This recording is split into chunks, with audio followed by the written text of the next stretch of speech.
बच्चों, सिर्फ और सिर्फ मेहनत के जरिए से कामयाबियां हासिल करने का सलीका सीखो। समझ गए? तो बात हो रही थी कि ये मेडिकल एग्जाम्स के ताल्लुक से भी जो है वो कंप्यूटर का हाईली सेंसिटिव स्कैनर आपके पेपर चेक करता है। वहां पर कोई पार्शियलिटी, किसी किस्म का तासुब, किसी किस्म की जानिबदारी या गैर जानिबदारी वाला मामला नहीं होता है, सिर्फ मेहनत का बोलबाला होता है। अब उसके लिए हमको क्या करने का है? मैं प्रैक्टिकल बातें, उससे जुड़ी हुई जो साइकोलॉजिकल बातें हैं उनको भी मैं आपके सामने लेके आ रहा हूं। नीट का एग्जाम स्टार्ट, आप लिखने को शुरू कर देंगे। बिस्मिल्लाह लिख दीजिए, आज की डेट लिख दीजिए, 13 अक्टूबर 2018।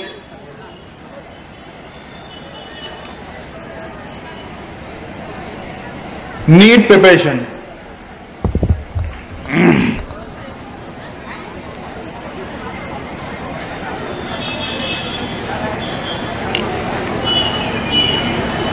नंबर 1,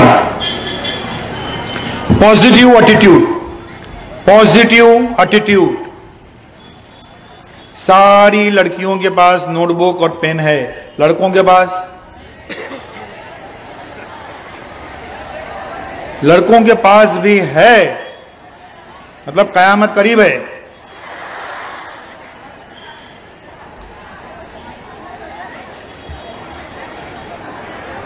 नंबर 1, और वो है पॉजिटिव एटीट्यूड। Positive attitude. अब सुन लीजिए बच्चे इसको, no ifs and no buts. आपको सुन लीजिए, सबकी नजरें यहां पर, आपको मुकम्मल पॉजिटिव एटीट्यूड के साथ में आपकी तैयारी शुरू करने की है। आसपास कई लोग आपको मिलेंगे, कई लोग मिलेंगे आपको जो आपको निगेटिव बातें करेंगे और सिर्फ निगेटिव बातें करेंगे। अरे उसने 2 अटेम्प्ट लगाया, 3 अटेम्प्ट लगाया, 4 अटेम्प्ट वाला भी कोई लेके आ जाएंगे, पकड़ के लेके आ जाएंगे। कुछ उसको हुआ नहीं है, इतना डोनेशन देना पड़ता है, फिर ये होता है स्ट्रेस, स्ट्रेन, सीट्स कम हैं, 720 में से 600 का टारगेट, मुश्किल है, कई चीजें और हैं, टाइम मैनेजमेंट नहीं हो रहा है, ये हो रहा है। ये सारे निगेटिव एटीट्यूड हैं। और ये निगेटिव एटीट्यूड जो हैं वो सारे के सारे निगेटिव एटीट्यूड सिर्फ और सिर्फ आपके घर में, आपके ड्राइंग रूम में, आपके किचन में, वहां पर जो है वो जन्म लेते हैं। जो रिश्तेदार हैं जिनका नाम होता है मामू, चाचा, फूफा, काका, वही सब करते रहते हैं। इसलिए मुकम्मल पॉजिटिव एटीट्यूड के साथ में आपको स्टडी शुरू कर देनी की है। Number 2, doctor. लिख लीजिए, डॉक्टर, क्वेश्चन मार्क। ये किसी भी इसमें इस पर डिस्कस नहीं होता है, मैं कर रहा हूं, और वो ये है। अब सोचिए पहले, क्या आप आखिर डॉक्टर क्यों बनना चाहते हैं? आखिर आप डॉक्टर जो हैं वो क्यों बनना चाहते हैं? जो सोचेंगे बरकत वैसी हो जाएगी। क्या क्या मकसद है आपका? पैसा कमाने का सिर्फ? तो किडनी निकालने की नहीं, तो क्या करने का है? झूठी दवा लिख के देने की, तो झूठे टेस्ट लिख के देने के।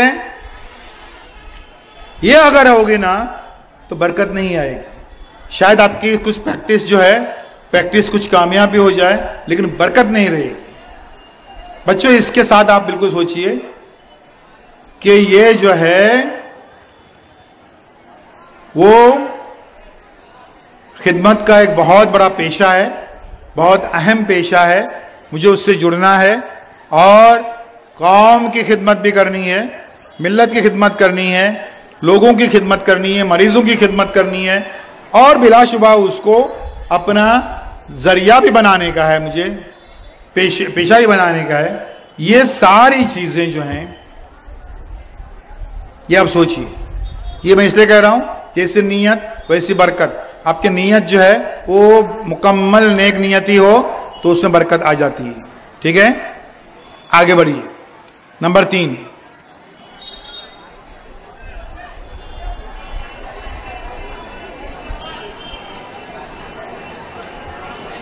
अपने बारे में जानकारी।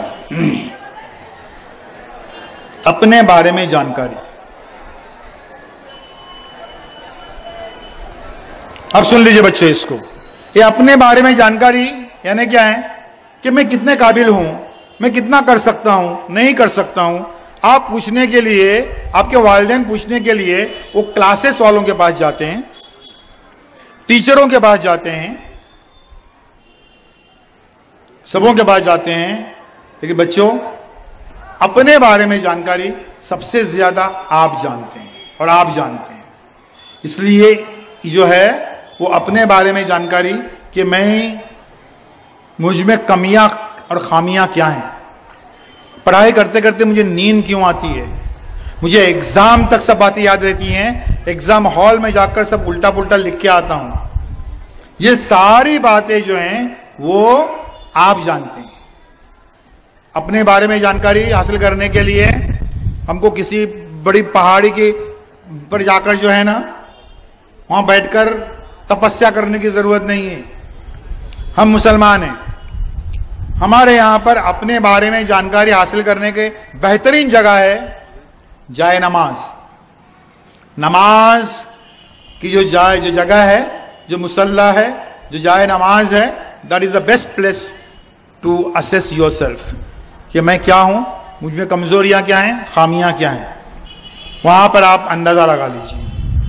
यहां पर जो भी निगेटिव बातें होती हैं वो पॉजिटिव बन जाती हैं। मैं नहीं कर सकता, मेरे लिए मुमकिन नहीं है, मुझे बावजूद कोशिशों की याद नहीं रहता है, ये सारे निगेटिव चीजें जो हैं वो उस जाए नमाज में वहां पर निकल जाएंगे, वहां पर खत्म हो जाएंगे।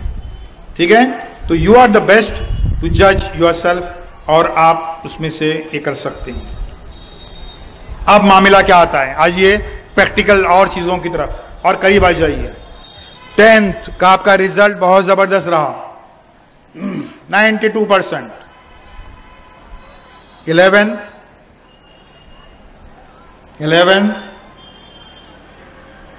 क्या हुआ, नीचे आ गए, जो अक्सर होता है। लोग, लड़के लोग खासतौर पर ये समझते हैं कि 11th is the rest year, आराम करने का है, और उसमें रिजल्ट नीचे जो है वो गिरता है।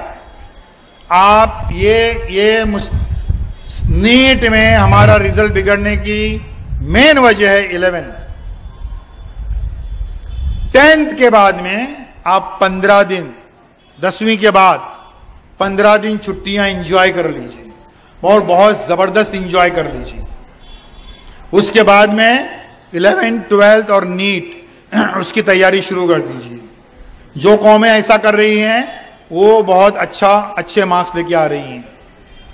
यहां पर रिजल्ट आता है जून के आखिरी हफ्ते में, और उसके बाद में भी कम से कम 15 दिन तक फॉर्म एडमिशन का प्रोसेस चलने तक, जुलाई के 5-6 तारीख तक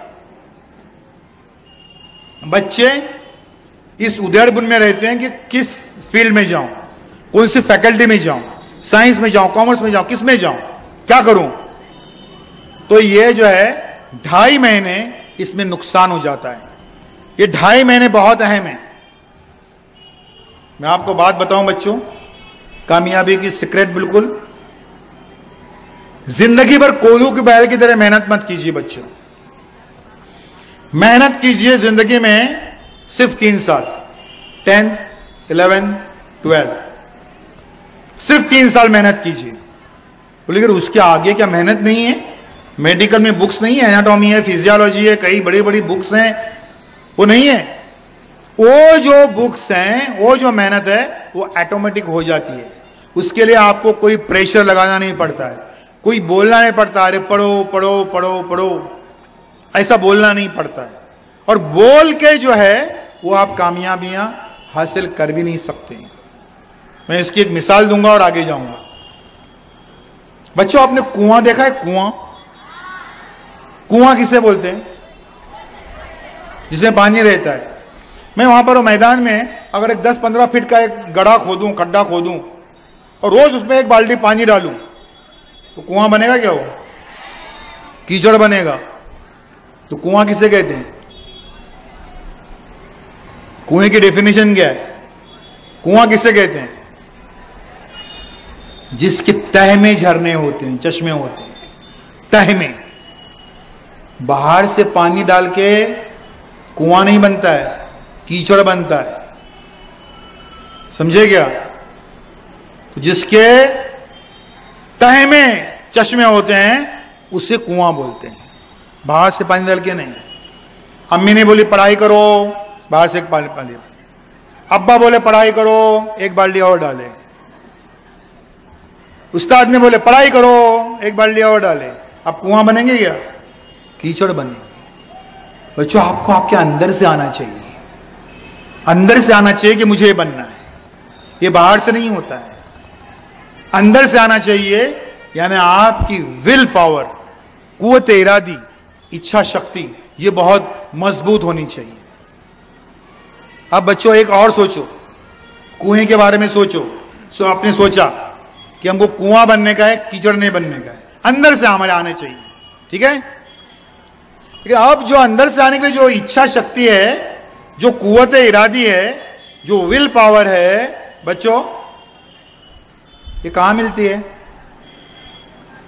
मालेगांव में कोई दुकान है, कोई मॉल है कि भाई आधा किलो हौसला दे दो, पाव किलो हिम्मत दे दो, 1 किलो कुव्वत इरादी, ऐसे कोई है क्या? तो ये इतनी अहम और इंतहाई जरूरी चीजें अल्लाह ताला ने दुकान पे नहीं रखी। क्यों? अल्लाह ताला की नाइंसाफी है ये। इतनी इंपॉर्टेंट चीजें दुकान पे नहीं। अल्लाह ताला की नाइंसाफी हो ही नहीं सकती, क्योंकि अल्लाह ताला के जो 99 नाम है उनमें से एक नाम ये भी है कि वो आदिल है, अदल करता है, वो मुंसिफ है, वो इंसाफ करने वाला है। तो वो नाइंसाफी कर ही नहीं सकता। तो फिर ये क्या बात है कि इतनी इंपॉर्टेंट चीजें दुकान पे नहीं रखी हैं? हौसला, हिम्मत, will power, strong will power, कुव्वत इरादी, अज़्म। बच्चों, ये दुकान पे इसलिए नहीं रखी हैं कि अल्लाह ताला ने ये सारी चीजें आपके दिल में इन बिल्ट फिट कर दी हैं। जैसे आपके इसमें होता है मोबाइल फोन में in built 32 GB memory, in built 64 GB memory, in built होता है। वो इन बिल्ट अंदर रख दी हैं। वो आप दुकान पे तलाश मत करो, आपके अंदर रखी हैं अल्लाह ताला ने। आप समझें?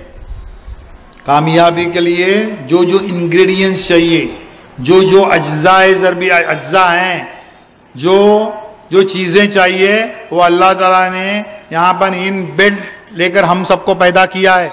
हम उसको रिफर ही नहीं कर रहे हैं, उसको ऑन ही नहीं कर रहे हैं, चार्ज भी नहीं कर रहे अपने दिल नुमा मोबाइल को, और चार्ज कर रहे हैं तो गलत चीजों के लिए। बात ये हो रही थी कि प्लानिंग हमारी कहां गलत हो रही है कि 10वीं 11वीं 12वीं 3 साल मेहनत है, उसके बाद बहुत स्टडी है, लेकिन वो खुद ब खुद हो जाती है, मजे मजे में हो जाती है, हंसते खेलते हो जाती है, बगैर टेंशन के हो जाती है। क्योंकि इन 3 सालों में 10वीं 11वीं 12वीं में आपको बिल्कुल एक चक्की की तरह चक्की में पीसते हैं, वैसे अपने आप को पिसा कर आप जो है वो मेहनत कर दिए हैं। इसलिए आगे आपको किसी किस्म की कोई दुश्वारी नहीं आती है। उसी 11वीं के साल में हमारे बच्चे जो हैं वो सोते हैं। 92% मार्क्स वाला बच्चा जो है जूं तू करके 11वीं 11th साइंस पास कर देता है, उसका रिजल्ट खराब होता है, और सबसे बड़ा नुकसान ये होता है कि उसका हौसला टूटता है, और जो नेगेटिव बातें करने वाले उसका झमघट तैयार होता है। अरे वो 10वीं पास किया, वो कॉपी करके पास हुआ होगा, वरना 11वीं में 92 के 62 कैसे हो गए, मतलब कॉपी करके पास हो गया है। तो इन बातों से हौसला और टूट जाता है। दूसरी बात, 12वीं में बहुत ज्यादा स्टडीज आपको करनी है और 11वीं का एक ऐसा साल है जिसमें आप नीट की तैयारी जो है वो शुरू कर सकते हैं। इसलिए 11वीं का साल जो है इसको आप बेकार न गंवाएंगे, ठीक है। तो 11वीं का रिजल्ट, ये नेक्स्ट पॉइंट था कि वो सही होना चाहिए। जो बच्चे 11वीं के रिजल्ट से बाहर निकल चुके हैं और अब 12वीं के स्टूडेंट हैं, वो भी इस पॉइंट को नोट करें। घर में छोटी बहन भाई हैं, उनके काम आ जाएंगे ये बात। अब होता क्या है और सुन लीजिए, आपके सब्जेक्ट 12th में मैं हमेशा बच्चों को एडवाइस करता हूं कि आपको डॉक्टर ही बनना है, तब भी आप 12th में मैथमेटिक्स मत छोड़ो।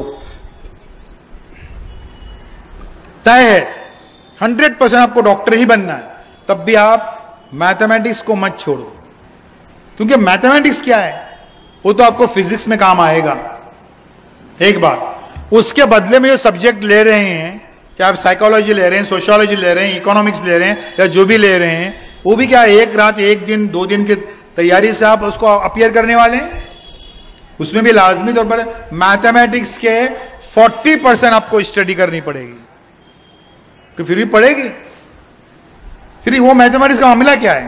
सुनिए बच्चों, मैथमेटिक्स दरअसल आपके दिमाग के लिए एक टॉनिक है। वो ब्रेन चलने की जो मशीन है, वो ऑयल है, उसका तेल है, उससे वो मशीन चलती है आपकी। मैथमेटिक्स यानी लॉजिक है। देखिए, mathematics is the mother and father of all the subjects. मेरे टीचरों के लिए वर्कशॉप्स होते हैं जो अक्सर पूरे दिन के भी होते हैं, जिसमें मैं हिस्ट्री के टीचर को बताता हूं कैसे पढ़ाने का, कैसे याद कराने का, ज्योग्राफी कैसे याद कराने की, क्या कैसे वगैरह वगैरह सब। मुझे टीचर अक्सर सवाल जो आपके सेशन में सवाल भेजते हैं, how can you teach all the subjects?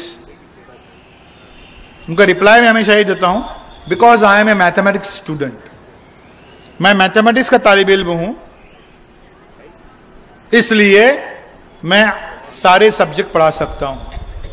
इसलिए मैथमेटिक्स में ये जादू है बच्चों। फिजिक्स में प्रॉब्लम्स में काम आएगी, और मैथमेटिक्स को छोड़ के कुछ फायदा नहीं है। अब आ जाइए अपने सब्जेक्ट की तरफ। 12th में आपके सब्जेक्ट्स हैं PCBM, फिजिक्स, केमिस्ट्री, बायोलॉजी और मैथमेटिक्स। आपके सब्जेक्ट्स ये हैं। लेकिन अब जरा गौर से सुनो सब लोग, आपके सब्जेक्ट्स हैं PCBM 4, लेकिन आपके दिमाग पे छाए हुए सब्जेक्ट्स हैं, number 1 Facebook, number 2 WhatsApp, number 3 Instagram, number 4 friends, number 5 video games, number 6 लड़के लोग क्रिकेट, नंबर 7 फेस्टिवल है अपने आपके त्यौहार, ठीक है, नंबर 8 लड़कियों का रोने धोने की सीरियल,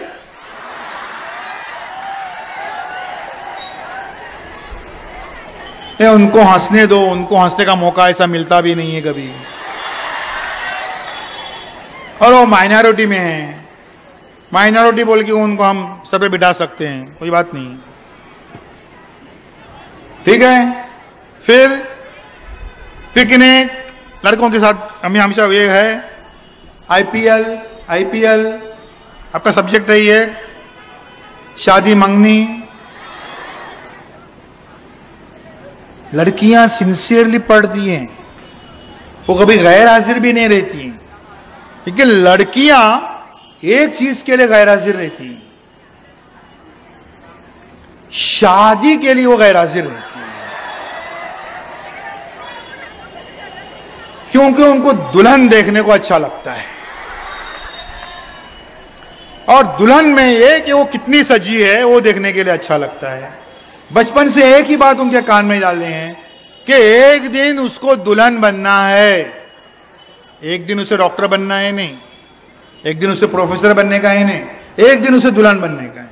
तो दुल्हन बनने के लिए वो एग्जाम के टाइम पे भी एब्सेंट रहती है दुल्हन को देखने के लिए। तो ये शादी ब्याह ये सब जो हैं, ये सब्जेक्ट्स मैंने गिने तो 15 हो गए। आपके सब्जेक्ट हैं कॉलेज में 4, ए PCBM, लेकिन घर में आपके सब्जेक्ट्स हैं ये 15। 11th और 12th में इन 15 के 15 सब्जेक्ट्स को आपको साथ छोड़ना पड़ेगा। 15 के 15 ये डिस्ट्रैक्शंस जितने हैं, सब्जेक्ट्स के 4 गुना, 4 सब्जेक्ट और 16 डिस्ट्रैक्शंस, रुकावटें, इनको आपको जो है वो खैर बात करना होगा। ठीक है, आ जाइए एग्जाम्स की तरफ। लिख लीजिए बोर्ड एग्जाम्स, आपके 12th के बोर्ड एग्जाम्स। सीधा एग्जाम हॉल में आपको लेके जा रहा हूं मैं अब। 12th के बोर्ड एग्जाम्स, इसके लिए क्या पढ़ेंगे, कहां से पढ़ेंगे? लिख लीजिए, सिर्फ और सिर्फ टेक्स्ट बुक्स।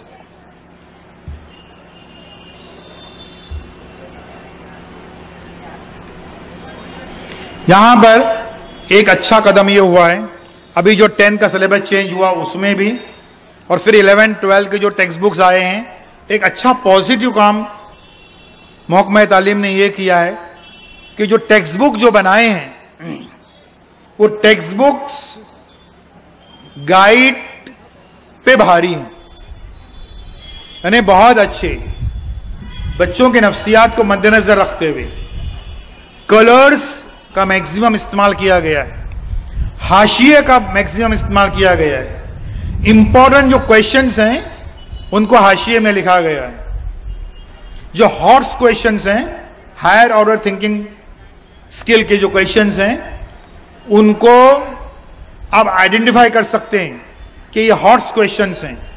तो टेक्स्ट बुक आपके बोर्ड के एग्जाम के लिए सबसे रीढ़ की हड्डी है, उससे ज्यादा आपको किसी चीज की जरूरत नहीं है। अब आपको क्या करना पड़ेगा, अब आ जाइए नीट के एग्जाम के लिए। नीट के एग्जाम के लिए सबसे इंपॉर्टेंट चीज क्या है? सबकी तवज्जो यहां पर, द गर्ल्स ओवर देयर, वो यहां पर सबकी नजरें यहां पर। ये बहुत कम मजमुआ है, ये 20-20 हजार का मजमुआ है, आखिर में क्या कर रहे हैं आप? पहली इसमें बैठे हुए हैं, सबकी नजरें यहां पर, नोट भी कीजिए। टेक्स्ट बुक्स गवर्नमेंट के लिखिए, सर सुन लीजिए। अभी पहले इसको समझिए कि आपकी पढ़ाई कैसे चलनी चाहिए।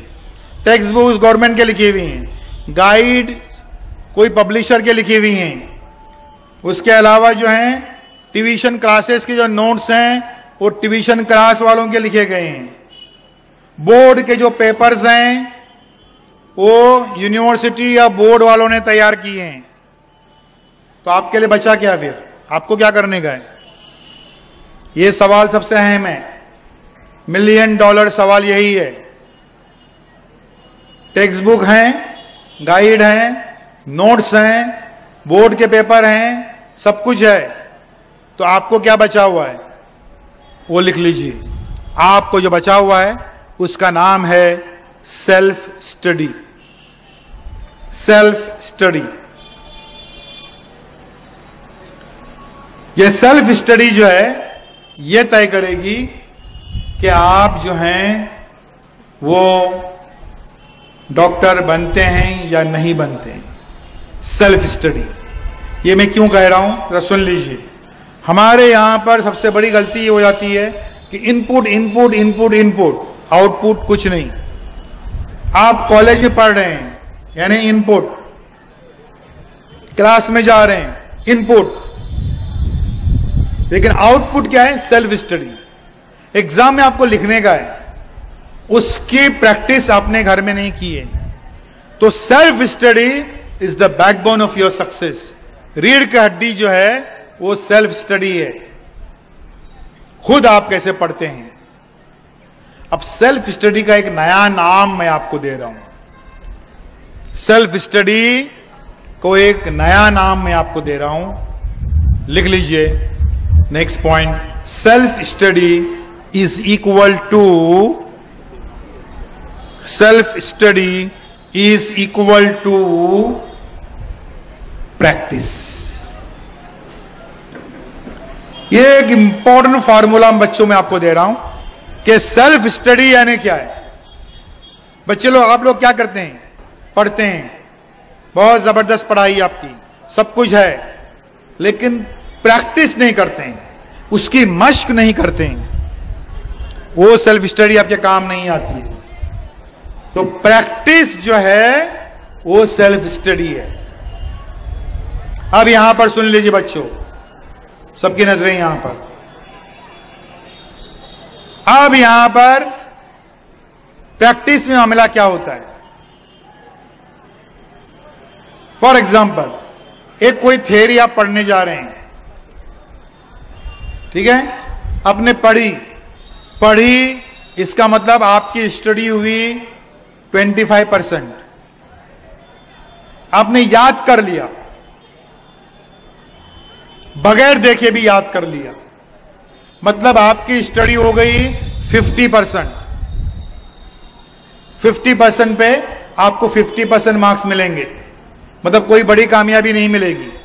आपको चाहिए 100% कामयाबी। तो 100% जो कामयाबी चाहिए, उसके लिए क्या करना पड़ता है? उस चीज को लिख के निकालने का, फुल स्केप पेपर पे, क्योंकि एग्जाम हॉल में आपका पेपर जो आने वाला है वो फुल स्केप पेपर है, वो लाइन वाला पेपर रहेगा, इसलिए उसको ब्लैंक पेपर पे भी आपको लिखना नहीं है। लाइन वाले फुल स्केप पेपर पे उसको लिख के निकाले। लिख के आपने निकाले, मतलब उस पे मोहर लग गई, शिक्का मोहरतब झाला, उस पे मोहर लग गई कि आपको याद हो गया और आपकी कामयाबी उसी में है। तो self study is equal to practice. तो प्रैक्टिस करना फुल स्केप पेपर पे वो कामयाबी की जमानत है, बाकी चीज जो है वो कोई गारंटी उसकी नहीं है। सब्जेक्ट्स को समझेंगे आप, नीट के सब्जेक्ट्स को समझेंगे। फिजिक्स लिख लीजिए, फिजिक्स क्या क्या है फिजिक्स में, लिख लीजिए। A theory, B concepts, C derivations और D numericals. A B C D लिखा आपने, A theory, B concepts, C derivations और डी न्यूमेरिकल्स। अब यहां पर क्या गलती होती है सुन लीजिए, मैं बता रहा हूं कि क्या गलती होती है, नीट का रिजल्ट सही क्यों नहीं आता है। यहां से 5-10 नहीं, 1-2 साल में है सही। यहां पे मेला लगना चाहिए। आज जिन बच्चों को फेलिसिटेट किया गया, कम से कम 100-200 बच्चे यहां पर खाली एमबीबीएस के लिए एंट्री। और हम वादा करते हैं अगर ये ऐसा होगा तो स्टेज पे हम लोग नहीं बैठेंगे, वो बच्चे बैठेंगे जो एमबीबीएस में जाएंगे, दाखला लेंगे इंशाल्लाह। समझ गए? वो जो है ये इतना लगना चाहिए। बेसिक क्या होता है? अब यहां पर क्या गलती होती होगी बोलो? Theory, concept, derivations and numericals. NEET में सिर्फ न्यूमेरिकल्स आते हैं, बराबर। नीट में आपके सिर्फ प्रॉब्लम्स हैं, तो आप क्या करते हैं? प्रॉब्लम सॉल्व करते बैठते हैं, है ना। लेकिन आपको मालूम होना चाहिए कि ये जो 4 नंबर जो है न्यूमेरिकल्स हैं, वो डिपेंड करते हैं ऊपर के 3 नंबर पे, थ्योरी, कॉन्सेप्ट्स और डेरिवेशंस। उस पे डिपेंड करते हैं ये प्रॉब्लम्स। तो आप तीनों को छोड़कर डायरेक्ट प्रॉब्लम सॉल्व करने जाते हैं तो गलती करते हैं, ये बहुत बड़ी गलती होगी। आपको क्या करना है कि खास तौर पर कॉन्सेप्ट्स, बच्चों आपके कॉन्सेप्ट्स क्लियर होने चाहिए कि एक्चुअली क्या है। कॉन्सेप्ट्स क्लियर करने के लिए आपको जिस जहनियत से छुटकारा पाना है वो है रट्टा मारने की जहनियत जो है। कॉन्सेप्ट्स क्लियर करने के लिए रट्टा मार के नहीं चलेगा। रट्टोफाई वाले कॉन्सेप्ट्स क्लियर नहीं कर पाएंगे। कॉन्सेप्ट्स क्लियर करने के लिए क्या हथियार है, मैं आ रहा हूं उसकी तरफ आगे। डेरिवेशंस लिखने के हैं आपको, समझे कि नहीं? कोई फार्मूला डिराइव करने का है तो उसको लिखने का है, थ्योरी समझने की है, और इन तीनों पर डिपेंड है आपके न्यूमेरिकल्स। तो डायरेक्ट न्यूमेरिकल्स पे आते हैं फिजिक्स, इसलिए आपको धोखा दे जाता है कि आपके सारे न्यूमेरिकल्स करेक्ट, लेकिन जब उसको वो घुमाते हैं, और घुमाएंगे क्योंकि सीट्स कम हैं तो डॉक्टर बनने वाले ज्यादा हैं। हालांकि हम मानते हैं कि ये हिंदुस्तान में इतने डॉक्टरों की जरूरत है कि आज 720 मार्क्स में से अगर 500 पे गवर्नमेंट की सीट बंद हो रही है तो 400 पे बंद होना चाहिए। 500 और 400 के दरमियान जो कैंडिडेट्स हैं उनको भी फ्री सीट मिलनी चाहिए, इतने डॉक्टरों की जरूरत है। लेकिन वो नहीं होता है, और नहीं होता है इसलिए कि खास तौर पर मेडिकल स्टडीज के लिए हर गवर्नमेंट यही कहती है कि हमारे पास पैसा नहीं है। फिर कोई सेठ लोग तैयार हो जाते हैं, मारवाड़ी लोग तैयार हो जाते हैं, अरे हम खोलते हैं। हाँ, तुम खोलो, जो चाहिए वो फीस ले लो। फिर एमबीबीएस के 70 लाख से 1 करोड़, एमडी के लिए 2.25 करोड़ से 4.5 crore, 2.25 crore MD pathology, 4.5 crore MD radiology, 4.5 crore से 4 करोड़ से 3। आपको लगता है कोई डॉक्टर बनेगा? कसाई बनेगा? वो किडनी निकालने का काम करेगा? वो पैसा वसूल करने का उसको। लेकिन ये जानते हुए भी हमारे मेंबर ऑन पार्लियामेंट जो हैं वो पार्लियामेंट में सोए रहते हैं, इसके ताल्लुक से कोई आवाज नहीं उठाते हैं किसी तरीके से। लेकिन अभी जो है उसी चीज को हमको समझना है, उसी चीज को हमको जो है वो फॉलो करना है। Physics, next chemistry. Number 1 chemistry में क्या है? नंबर 1 इक्वेशंस हैं, नंबर 2 मैकेनिज्म्स हैं, नंबर 3 थ्योरी है, नंबर 4 कॉन्सेप्ट्स हैं, और नंबर 5 न्यूमेरिकल्स हैं। इसमें जो न्यूमेरिकल्स हैं वो फिजिक्स के जैसे दर्द-ए-सरी वाले नहीं हैं, फिजिक्स के जैसे कंफ्यूजिंग नहीं है।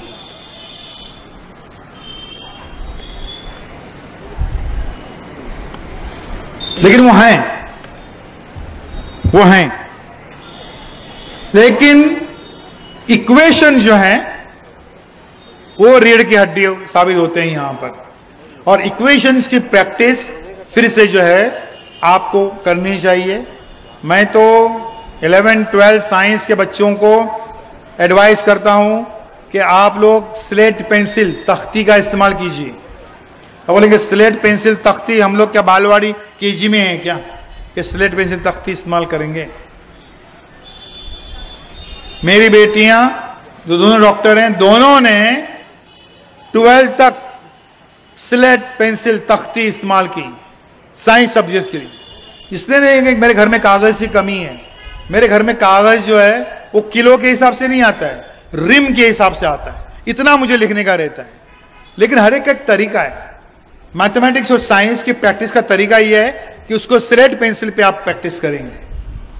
हर एक तरीका है। आप खाते हैं नूडल्स, कैसे खाते हैं? उसको कांटे में लपेट के खाते हैं, है ना? कैसे हाथ मार के खाते हैं? अब दाल, चावल के ऊपर दाल लेते हैं, है ना? कैसे दाल कप में लेके करते हैं सब। हर एक तरीका है।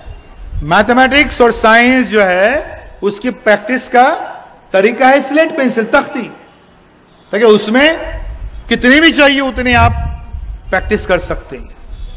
इक्वेशंस के लिए ये स्लेट पेंसिल आपको बहुत अच्छा साथी साबित होगी। इक्वेशंस बैलेंस करने के लिए, इक्वेशंस लिखने के लिए, तो उसमें और न्यूमेरिकल्स में भी काम आ जाएगा। बायोलॉजी, दो ही चीजें इसमें हैं, थ्योरी और कॉन्सेप्ट्स। थ्योरी और कॉन्सेप्ट्स। बायोलॉजी आपका 50% कवर करता है नीट में, उसके लिए मार्क्स हैं।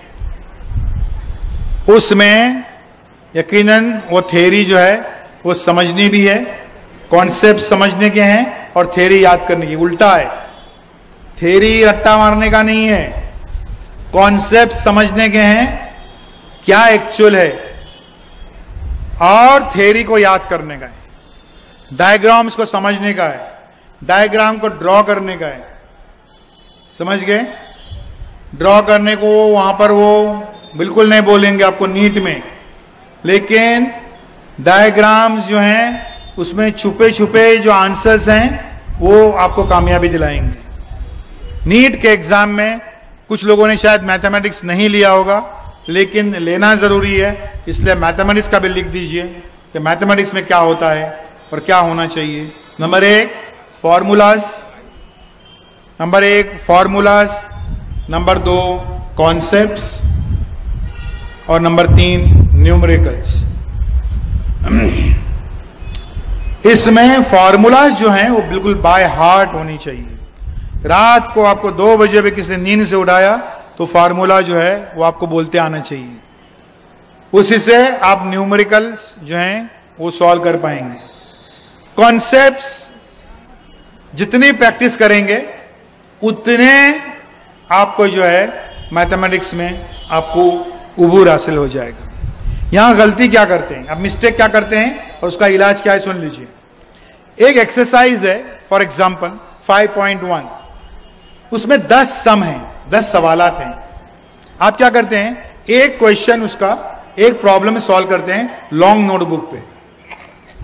फिर क्या सोचते हैं, याद करो जरा क्या करते हैं आप। फिर एक प्रॉब्लम अपने नोटबुक पे सॉल्व कर लिया, उसके बाद क्या सोचते आप लोग? हाँ, क्या सोचते? लड़के लोग क्या सोचते? वो बोलेंगे हम सोचते कहां भाई, लड़कियां आप सोचते हैं ना। देखो यहां पर बीमारी जो है ना, बीमारी मालूम कर लो। कैंसर का इलाज अभी तक इसलिए नहीं हो सका है कि कैंसर होता क्यों है अभी तक मालूम नहीं। कुछ साइंटिस्ट और कुछ डॉक्टर ने मालूम किया कि भाई तंबाकू और सिगरेट जो है उससे कैंसर होता है, लेकिन कुछ ऐसे लोग जिन्होंने जिंदगी भर कभी सिगरेट नहीं पिया, कभी तंबाकू नहीं खाया, उनको और तो और छोड़िए, उनको मुंह का कैंसर भी होता है, उनको गले का कैंसर भी होता है, जिन्होंने कभी सिगरेट भी नहीं पिया। इसका मतलब कैंसर होने की एक वजह सिगरेट और ये है, लेकिन वो वाहिद वजह नहीं है। एक्चुअल कैंसर होता कि मैं जिस दिन मालूम हो जाएगा उसी दिन 12 घंटे के अंदर कैंसर का इलाज जो है वो साइंटिस्ट और डॉक्टर लोग मालूम कर लेंगे। तो बीमारी का होता क्यों है, वो बीमारी वो होती क्यों है ये मालूम नहीं। मैथमेटिक्स में आप अच्छा क्यों नहीं कर रहे हैं, वो बीमारी क्या है सोचिए जरा। एक एक्सरसाइज है, एक मश्क है, 10 सवाल हैं, एक क्वेश्चन एक सवाल आप अपने नोटबुक पे सॉल्व करते हैं। फिर क्या सोचते हैं, बीमारी वहां पर है छुपी हुई। फिर क्या सोचते हैं, फिर क्या होता है? हाँ, सुस्ती आती है, ठीक है। एक और क्या होता है? हाँ, आगे के 9 सम आप सॉल्व क्यों नहीं करते हैं? हाँ, सुस्ती आती है, काहिली आती है, लेजीनेस होता है, ये एक ही बीमारी के कई नाम है। ऐदीपन आता है, कंटाला आता है, एक ही बीमारी के कई नाम हैं। और क्या होता है? एक सम आप सॉल्व करते हैं, बीमारी है, बीमारी वही है। आप ये सोचते हैं वो दूसरा सम वो वैसा ही है, तीसरा वो भी लगभग वैसा ही है, चौथा वो प्लस माइनस ही है, पांचवा मेरे को आता है, छठा मैं एग्जाम में कर लूंगा, सातवां अरे छोड़ो ना, आठवां अरे 10 में से 1 सॉल्व कर रहे हैं, 9 छोड़ रहे हैं। वो जो टेक्स्ट बुक लिखने वाला पागल है क्या आदमी, क्या उसने 10 के 10 सम एक ही लेवल के दे दिए, एक ही तरह के हो सकते क्या? पहले 4 सवाल थोड़े लगभग एक जैसे रहते हैं, प्लस माइनस साइन की खाली डिफरेंस हो गया। 5वें सवाल से डिफिकल्टी लेवल शुरू होता है, 5वां 6ठा सवाल थोड़ा डिफिकल्ट रहेगा, 7वां 8वां सवाल और डिफिकल्ट रहेगा, 9वां 10वां D group question, horse question, जिसमें माइंड अप्लाई करने का है, घुमा फिरा के पूछा हुआ सवाल, 9वां 10वां। तो आप ये कैसा सोचते हैं कि 10 के 10 सम एक जैसे हैं? तो ये आपका सोचना गलत है कि नहीं? क्या करना है आपको? तो क्यों सोचते हैं मालूम है? उसकी लाशऊर में, देखिए शऊर में मालूम है, मैं ये हाथ क्यों हिला रहा हूं मुझे मालूम है, मुझे आप तक अपनी बात पहुंचाने की है, और ये हाथ जो है ये मेरे इंस्ट्रूमेंट्स हैं, हथियार हैं, उससे मैं आपकी बात को पहुंचा रहा हूं। लेकिन मैं शऊरी तौर पर कर रहा हूं। ये लाशऊर को हम लोग नहीं जानते हैं। आपके लाशऊर में ये होता है कि एक एक्सरसाइज, एक मश्क को हल करने के लिए क्या मैं 200 पेज की एक बुक खराब करूं? ये वो भी सोचता है जिसके बाप का कारखाना है कागज का, इतना कागज में खत्म करूं। अगेन स्लेट पेंसिल, तख्ती उसका इलाज है, क्योंकि मैथमेटिक्स की डेफिनेशन है प्रैक्टिस, प्रैक्टिस एंड प्रैक्टिस। वो अगर आप नहीं कर रहे हैं, मश्क नहीं कर रहे हैं, तो मैथमेटिक्स आपको जिंदगी में कभी नहीं आ सकता है। आप समझ गए? तो ये प्रैक्टिस जो है आपको स्लेट पेंसिल पे आपको करने की है, ठीक है? आप नीट की तैयारी के लिए स्टडी मटेरियल क्या क्या होना चाहिए? नंबर 1 लिख लीजिए, स्टडी मटेरियल।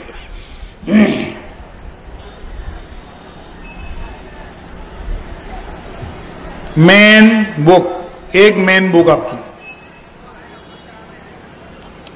और उस मेन बुक का नाम बता रहा हूं आपको, जिससे 90% सवालात आएंगे, और उस बुक का नाम है एनसीईआरटी, एनसीईआरटी।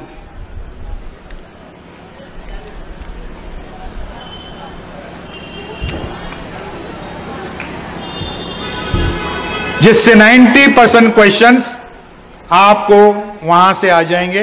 उस बुक का नाम है एनसीईआरटी, वो आपकी मेन बुक है। नंबर 2, एक सप्लीमेंट्री बुक। कौन सी? मैं आपको नाम बता रहा हूं, कौन से ऑथर की क्या है वगैरह। Number 3, PYSQP, PYSQP, previous years solve question papers, ठीक है? अगर ये नीट के एग्जाम के आपको 3-4 ही मिलेंगे, तो मॉडल पेपर्स बहुत सारे मिलेंगे, उसको भी आप ये previous years solve question papers में गिन सकते हैं। स्टडी मटेरियल 3 चीजें लिखी आपने। अब चौथी चीज आपको जो लिखा रहा हूं, नंबर 4 और आखिरी चीज आपकी स्टडी के लिए सबसे बड़ा हथियार, सबसे बड़ा हथियार, सबसे बड़ा वेपन, नंबर 4 है वो, और उस हथियार का नाम है पेंसिल। पेंसिल, पेंसिल हाथ में लिए बगैर बच्चों आप स्टडी शुरू मत करो, आप पढ़ाई शुरू मत करो। समझ गए? सबसे कमजोर चीज पेंसिल लिखने में, ball pen, fountain pen, sketch pen, सारे पेन में सबसे कमजोर चीज पेंसिल, सबसे बड़ा हथियार पेंसिल है। मैंने पेन क्यों नहीं बोला, पेंसिल क्यों बोला? उसमें आप चेंजेस कर सकते हैं, उसको मिटा सकते हैं, उसमें ऐड कर सकते हैं, माइनस कर सकते हैं, और आपको यह भी नहीं लगता है कि आपकी बुक खराब हो गई है। आपको लगता है बुक भी महफूज है, उसको रद्दी वाले का बेचेंगे तो अच्छे पैसे भी आएंगे उसके। लेकिन पेंसिल हाथ में ले बगैर बच्चों आप पढ़ाई शुरू मत करो। अब क्या करिश्मा है इस पेंसिल का बच्चों, क्या कैसे कामयाबी होती है सिर्फ पेंसिल से। बच्चों 12th के बाद के जो सारे एग्जाम्स हैं वो एमसीक्यू टाइप के एग्जाम्स हैं। 12th के बाद के सारे exams MCQ multiple choice questions हैं। एक क्वेश्चन है, 4 ऑप्शंस हैं, एक सही है, 3 गलत हैं, वो पहचानने के। बराबर। आप जब स्टडी कर रहे हैं तब आपको क्या करने का है, पेंसिल से वो आइडेंटिफाई करने के हैं कीवर्ड्स। क्या करने के हैं, लिख लीजिए, पेंसिल के आगे लिख दीजिए कीवर्ड। ठीक है, कीवर्ड आपको अंडरलाइन करने के हैं। फॉर एग्जाम्पल एक सेंटेंस है आपके फिजिक्स में कि Newton failed to explain diffraction. जरा लिख लीजिए इस सेंटेंस को, Newton failed to explain diffraction. Underline करो किसको,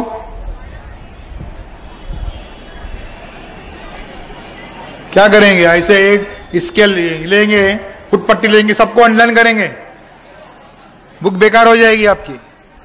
Newton failed to explain diffraction, क्या अंडरलाइन करेंगे इसमें से, क्या की पॉइंट है, न्यूटन और डिफ्रैक्शन।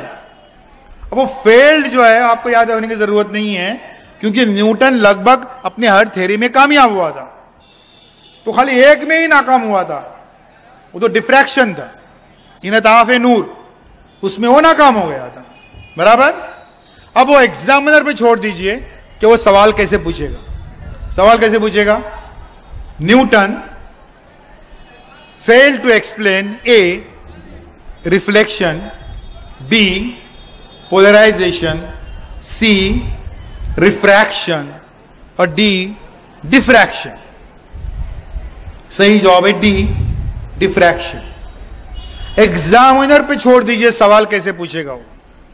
आपने अंडरलाइन किया, यानी क्या किया मालूम है, आपने अपनी खुद की नीट की बुक तैयार कर ली।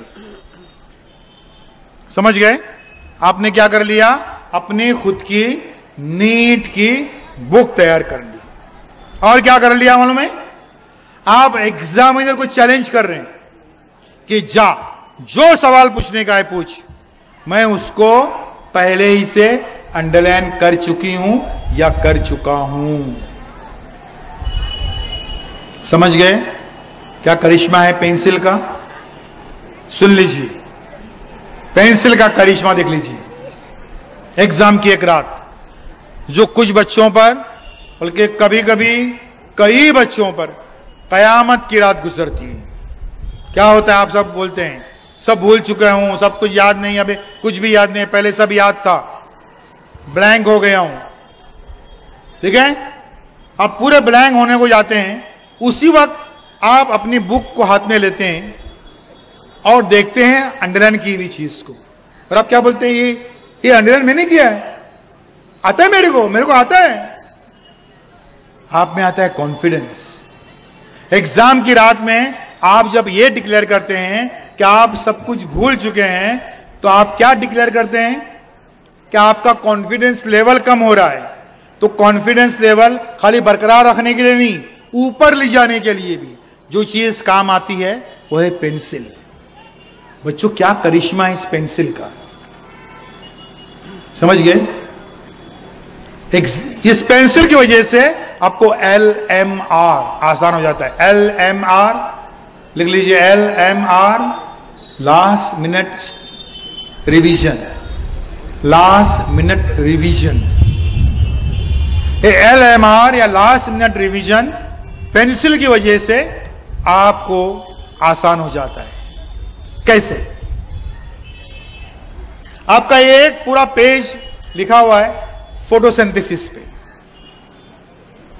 फोटोसिंथेसिस के उस पेज पर कौन बच्चा बताएगा? 2 की पॉइंट्स हैं, 2, उसको आप अंडरलाइन करेंगे। फोटोसिंथेसिस, शुआई तरकीब, 2 पॉइंट्स वो कौन से हैं जिनको आप अंडरलाइन करेंगे तो पूरा पेज और पूरा चैप्टर जो है फोटोसिंथेसिस समझ में आएगा। वो 2 पॉइंट्स क्या हैं? कौन जवाब देगा? 10 रुपया इनाम दूंगा मैं उसको।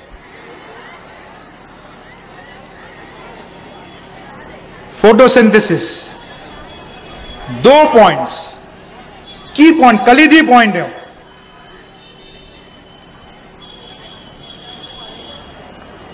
आपको नीट का एग्जाम देना पक्का है ना? आप लोग डॉक्टर बनना पक्का है कि नहीं?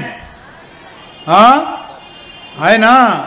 तो बताओ फिर नीट कि इसमें फोटोसिंथेसिस में वो पूरा पेज लिखा हुआ है, उसमें मैं जाने क्या क्या ब्ला ब्ला ब्ला ब्ला क्या क्या लिखा हुआ है। 2 पॉइंट्स जो हैं वो इंपॉर्टेंट है। वो 2 पॉइंट्स क्या हैं?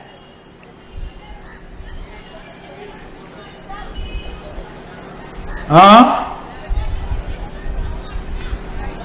फोटोसिंथेसिस फार्मूला, वो तो बात की बात है। ठीक है, उसने कोशिश तो की। देखो, आप में से किसी ने कुछ बोला नहीं, एक बच्चे ने बोली तो ही कर रहे आप लोग। उसने डेयरिंग तो की। हाँ, सनलाइट और क्या? हाँ, तुम्हारा आधा सही है, आधा गलत है। तो अब मैं 10 रुपया तुमको दिया होता, लेकिन आधा सही है, आधा गलत है, और 5 रुपया के कॉइन नहीं है मेरे पास में। आधा सही है, वो है सनलाइट, और आधा chlorophyll. Very good, very good. अब मैं 10 रुपया देता हूं, आप लोग जो बांट के लो, लेकिन लगता है मेरे पास 10 रुपया भी नहीं है। अब अगर मालेगांव वाले मुझे हेल्प करेंगे तो मैं कर लूंगा। मैं डॉक्टर रियाज साहब से छुट्टा लेता हूं मैं इनका, ठीक है? जल्दी दौड़ के आ जाओ, जल्दी दौड़ के आ जाओ, चलो जल्दी दौड़ के आ जाओ, और आपस में ये 5-5 रुपया बांट के दे लो। जल्दी आ जाओ, फास्ट, ये इनाम है। अरे के बाद सवाल जवाब तो कर लेंगे। 10 रुपया तो मत दो, 10 रुपया तो मत दो, बढ़ा के दो। 100। अरे बाबा, जल्दी जल्दी जल्दी आ जाओ, चलो। ये अभी हाजी इफ्तिखार साहब ने बोले यार इतने बच्चे दौड़ के आ रहे हैं और खाली 10 रुपए देंगे तो अच्छी बात नहीं है। तो ये डॉक्टर रियाज साहब की तरफ से ये ओरिजिनल अमाउंट 10 रुपए की, और हाजी इफ्तिखार साहब की तरफ से ये जो है ये सब 110 रुपया इन दोनों को दिया जा रहा है। आपस में ईमानदारी से जाके बांट लो आपस में, ठीक है? अभी करीब में बैठो, वरना तुम उधर जाएंगे, तुम उधर जाएंगे, फिर ढूंढते बैठेंगे एक दूसरे को, ठीक है? फोटो ले लिए, ठीक है, अच्छी बात है।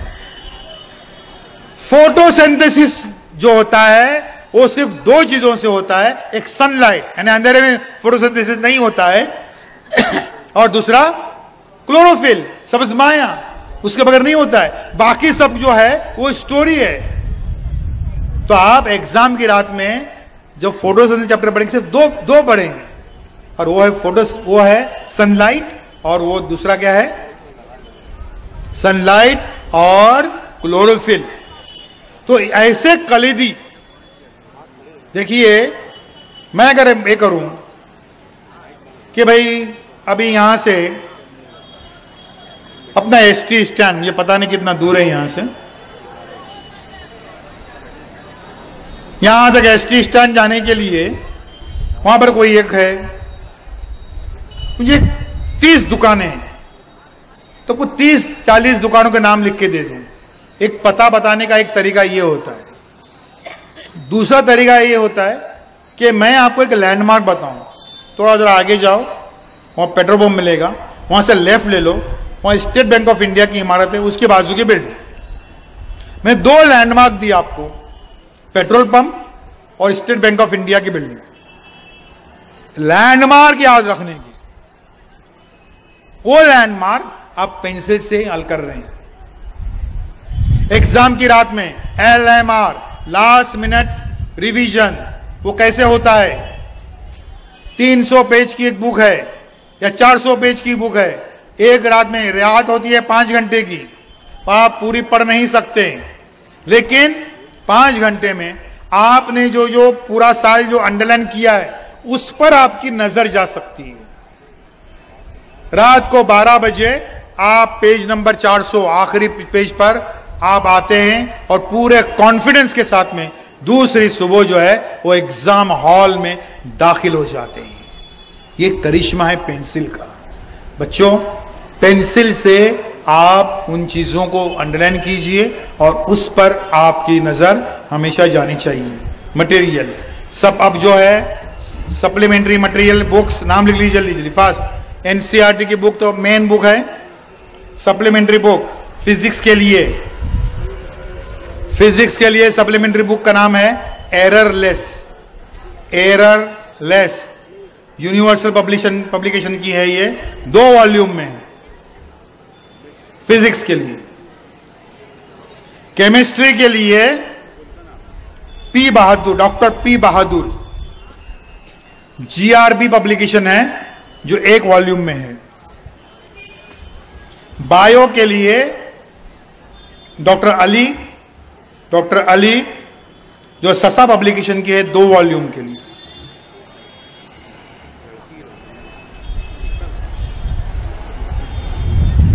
आप समझ गए?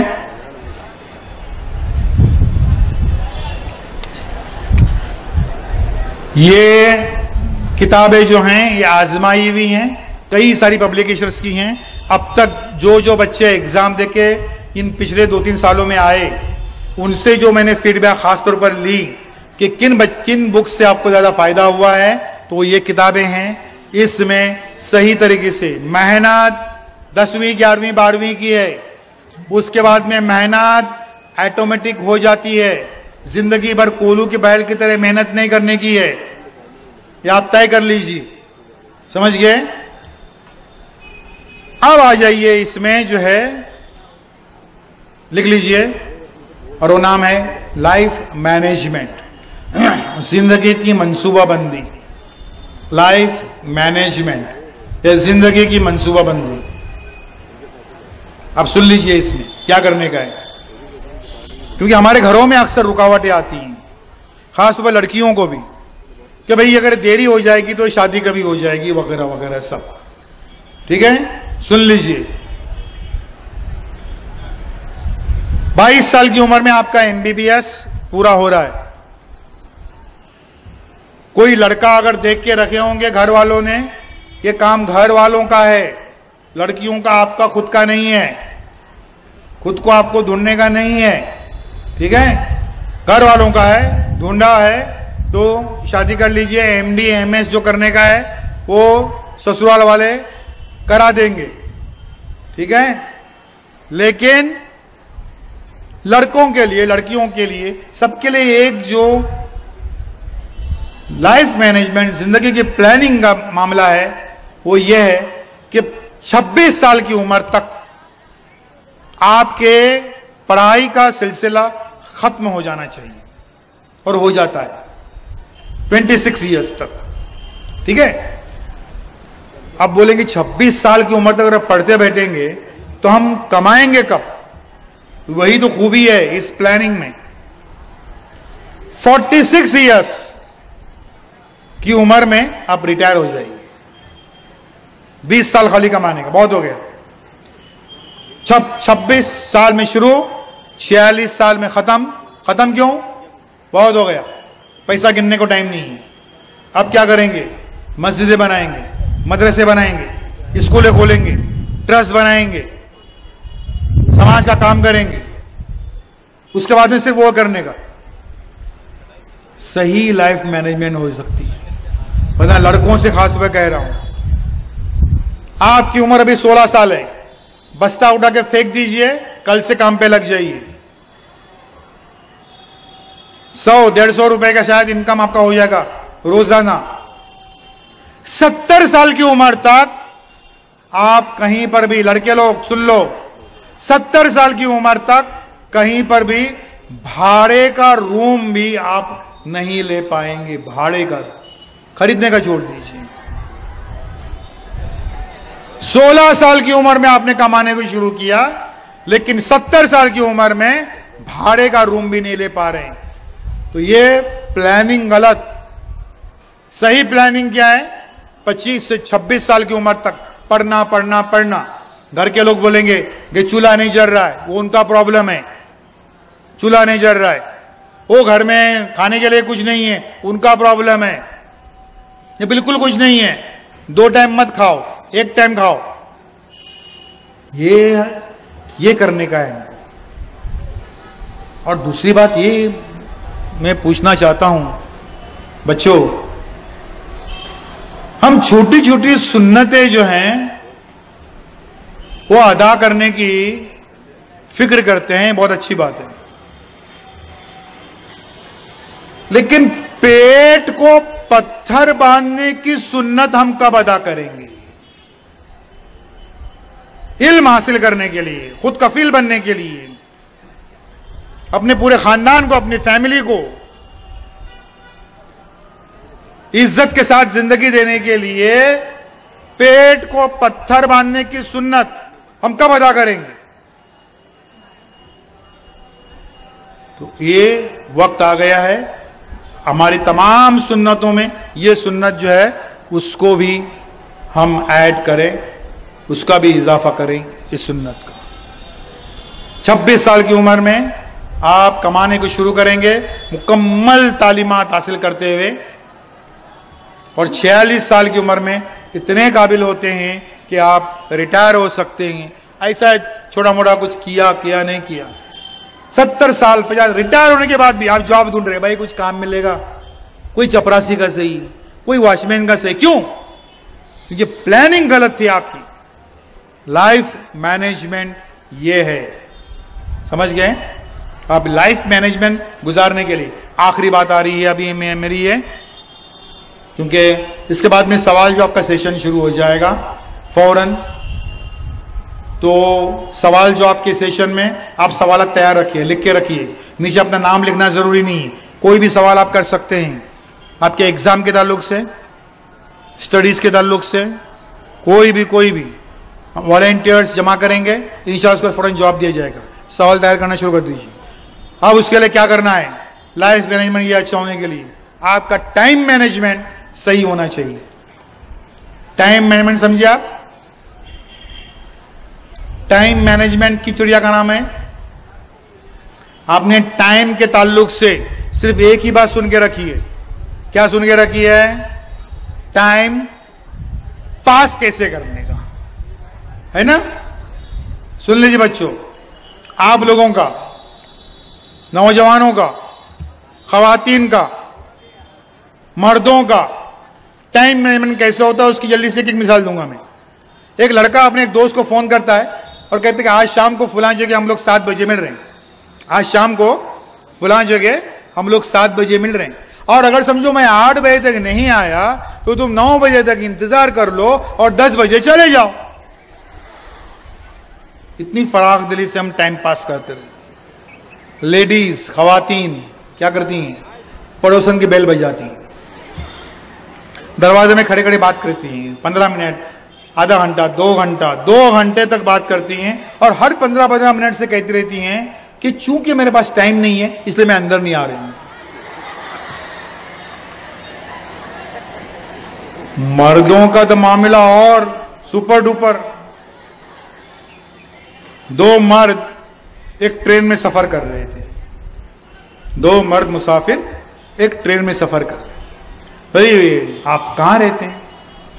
बोले मैं तो मालेगांव में रहता हूं। अरे क्या बात कर रहे हैं? मैं भी मालेगांव में रहता हूं। तो मालेगांव में आप कहां रहते हैं? बोलते वो एसटी स्टैंड के बाजू में। अरे क्या बात कर रहे हैं? मैं भी वहां रहता हूं। कौन सी बिल्डिंग में रहते हैं आप? तो वो अक्सा अपार्टमेंट। अरे क्या बात कर रहे हैं? उसी बिल्डिंग में मैं भी रहता हूं। अच्छा आप कौन से फ्लोर पे रहते हैं? बोले मैं तो सेकंड फ्लोर पे। अरे क्या बात करे, मैं भी सेकंड फ्लोर पे रहता हूं। ये सेकंड फ्लोर पे आप कौन से फ्लैट में रहते हैं? बोले मैं तो 201 में रहता हूं। अरे क्या बात करे, 201 में मैं भी रहता हूं। अब उन दोनों की बातें सुन सुनकर एक आदमी पक गया। तो तुम लोग अजीब लोग हैं यार, अजीब लोग हैं। एक ही बिल्डिंग में, एक ही फ्लोर पे और एक ही फ्लैट में रहते हो और एक दूसरे को जानते नहीं हो। तो उनमें से एक बोलता है चुप बैठ, हम लोग बाप बेटे हैं, टाइम पास कर रहे हैं।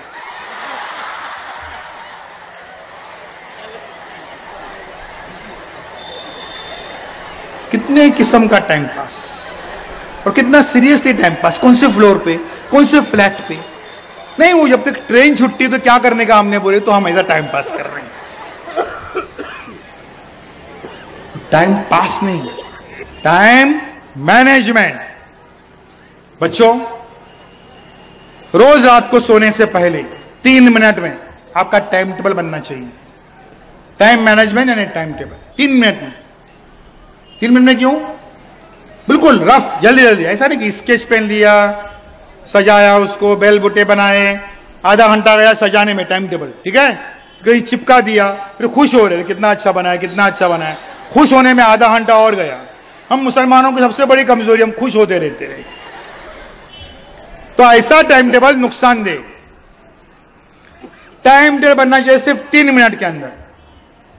पहले पहले आपका टाइम टेबल सिर्फ 50% कामयाब हो जाएगा, फिर 60%, 70%। एग्जाम के दिनों में आपका टाइम टेबल कितना कामयाब हो जाएगा? 100% किसी का नहीं। हम लोग का भी नहीं होता है।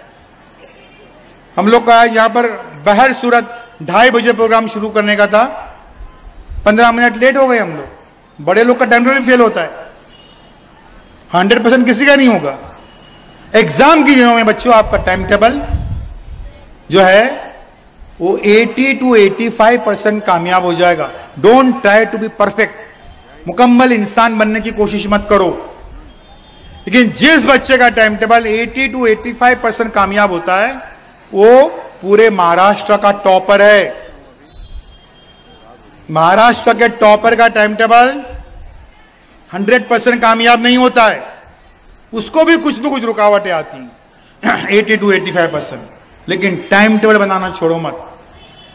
बच्चों, तो हम टाइम टेबल तो बना लेते हैं लेकिन उन टाइम टेबल पर अमल नहीं होता। तो टाइम टेबल डिस्टर्ब करने वाली चीजें क्या है उसको जल्दी से सुन लीजिए। नंबर 1 ये कि रात को पढ़ाई करते करते आपको नींद आती नहीं ना? आपको नींद बहुत आती। क्यों, क्या वजह? नींद आने की वजह क्या है? नींद आने की 2 वजूहत हैं। पहली वजह ये पढ़ूं कि वो पढ़ूं, वो पढ़ूं कि वो पढ़ूं, वो पढ़ूं कि वो पढ़ूं, सबसे अच्छा कुछ नहीं पढ़ूं और सो जाऊं। काय को खाली पीली का टेंशन लेने का, सो जाने का। Time table. और नींद आने की दूसरी वजह ये कि बहुत जरा खा लेने का, ना इसे हो सकते ना इसे हो सकते। उसके बाद नींद आती ये बोलेंगे चाय पी लेंगे, चाय से नींद उनको जाती नहीं है। समझेंगे नहीं? साइंटिफिक वजह सुन लीजिए। जब हम खाना खाते हैं उसको हजम करने के लिए हमारे मैदे में खून की जरूरत पड़ती है, उतना खून वहां मौजूद रहता है। जब ज्यादा खाना खाते हैं तो ज्यादा खून लगता है, उतना खून मौजूद नहीं रहता है। तो दिमाग तो दूसरे हिस्सों से, जिसमें कि दूसरे हिस्सों से खून जो है वो मंगाना पड़ता है। हत्ता कि वो खून भी जो दिमाग को पहुंचता है वो खाने को हजम करने में लग जाता है। अब दिमाग को खून नहीं पहुंचता यानी नींद आ जाएगी। समझ गए? तो ज्यादा खाना खाने से नींद आएगी ही आएगी, चाहे आप 1 कप चाय पी लीजिए, 1 कितली चाय पी लीजिए या 1 देग भर के चाय पी लीजिए, नींद आएगी ही आएगी। तो उसके लिए इलाज क्या है? उसके लिए इलाज ये है कि भूख से 3 निवाले कम खाना। भूख से 3 निवाले कम खाना क्या है? क्या है? सुन्नत नबवी है। साइंस बाद में इस नतीजे पहुंची कि उससे आपकी परवाज में कोताही होती है, नींद आती है, सुस्ती आती है। हुजूर सल्लल्लाहु अलैहि वसल्लम जो हकीम भी थे, जो तबीब भी थे, उन्होंने सबसे पहले फरमाया कि भूख से 3 निवाले कम खाओ। समझ गए आप? तो बात ये हो रही थी कि नींद आना आपका टाइम टेबल डिस्टर्ब होता है। दूसरा क्या होता है कि सुबह आंख नहीं खुलती। टाइम टेबल अच्छा बनाया आपने, सुबह आंख नहीं खुल रही है, अलार्म आपका काम नहीं आ रहा है, क्या करेंगे आप? पता है किसको क्या करने का? हाँ, क्या करने का? अगर आपको सुबह 7 बजे उठना है तो रात को सोते वक्त 1 गिलास पानी पी के सो जाओ। अगर आपको सुबह 6 बजे उठना है तो रात को सोते वक्त 2 गिलास पानी पी के सो जाओ। अगर आपको 5 बजे उठना है तो रात को सोते वक्त 3 गिलास पानी पी के सो जाओ। इससे बेहतर अलार्म और कोई नहीं है। उसके लिए आपको उठना ही पड़ेगा।